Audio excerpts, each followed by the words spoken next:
Nag-anunsyo na rin ng suspension ng face-to-face classes ang ilan pang LGU dahil sa matinding init. Sa South Cotabato hanggang April 15, kanselado ang panghapon na in-person classes sa lahat ng antas sa mga bayan ng Pulumulok at Tantangan. Hanggang April 15 din, suspendido ang in-person classes sa lahat ng antas sa mga pampubliko at pribadong paaralan sa Sultan Kudarat. Sa Maynila naman, bahala raw ang mga school principal kung magsususpende ng in-person classes. Para sa grade 9 student na si Justin, mas madaling mag-aral ngayon sa bahay. Nakapambahay, may nakatutok na electric fan at mas madaling nakakainom ng tubig. Sa eskwelahan kasi nakapanghihina raw ang init. Palagi po nakakauhaw. Doble-doble pa yung suot.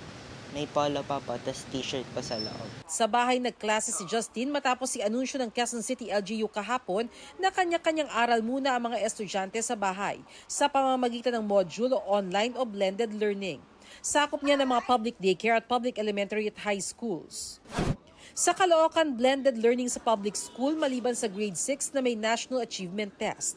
Sa Muntinlupa City, pinaikli ng hanggang alas 10 ng umaga ang klase sa public elementary at high schools. Suspendido ang klase sa hapon pero maaaring magpa-blended learning ang school division office. Sa Libon Albay, online o modular muna ang klase dahil sa tindi ng init, 10 guro ang nakaranas ng matinding pananakit ng ulo.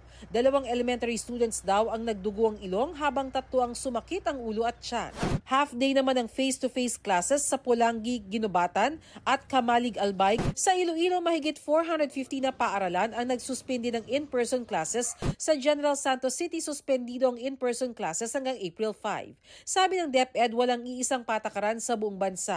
Depende talaga sa School Divisions Head o LGU. Ano na po tayong order sa Department of Education na pwedeng mag-switch to blended learning. Hindi rin daw required na mag-uniform sa paaralan. Pinapayagan natin ang mga estudyante na magsuot ng mas komportableng kasuotan, mga light materials lang, and even for our school personnel. Kasabay ng mainit na panahon ang pagdami rin ng mga kuto. Ang pamilyang yan sa Marikina City nangati ang anit dahil sa kuto. Nagkahawaan na rin sila. Sa Lawag City, Ilocos Norte, nagpagupit na ng buhok ang isang bata. Hindi rin makatulog ang isang bata sa Isabela dahil sa kati. Madalas na rin ang kanilang pagsuyod ng buhok para maalis ang mga kuto at itlog nito. Sabi ng Department of Health, nangingitlog at mabilis dumami ang kuto sa mainit na buhok at pawisang anit. Ang hawaan ng kuto ay nangyayari kapag naghihiraman ng gamit.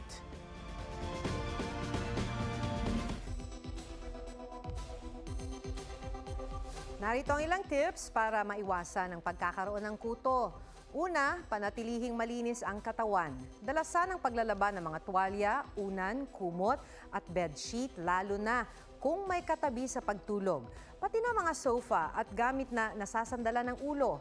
Maging ang paghuhugas ng mga ginagamit na suklay, sombrero at iba pang hair accessories. Iwasan din ang hiraman ng gamit. Ugaliin ang pagsiyasat sa anit kung may pangangati.